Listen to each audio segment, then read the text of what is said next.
Welcome to Penrose Learning, where we make understanding easy. In this video, I will show how to make nachos with Doritos updated.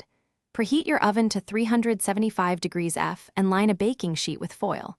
Arrange a single layer of Doritos, sprinkle 1 cup of shredded cheese, and add jalapeno slices and cooked protein if desired.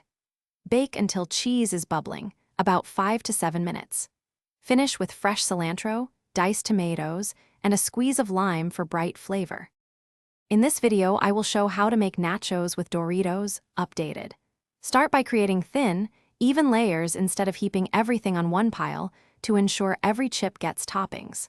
Alternate chips with cheese and bits of cooked protein or beans so heat reaches the center.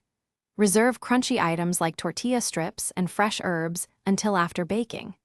This keeps textures distinct and flavors popping in every bite. In this video, I will show how to make nachos with Doritos updated. Quick recommendation: life's too short for a stinky car. Grab Little Tree's Black Ice for a long-lasting, refreshing scent that pairs surprisingly well with post-cooking drives. It's a tiny thing that brightens the ride after a flavorful meal. If you found this helpful, please subscribe and like.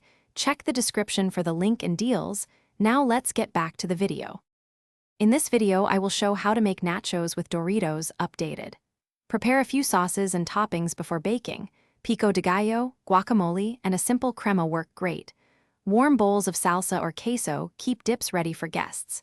After baking, add fresh toppings to balance the richness: tomatoes, cilantro, and a drizzle of lime juice.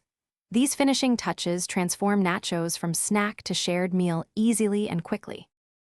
Thanks for watching. If this was helpful, leave a like and consider subscribing. See you next time.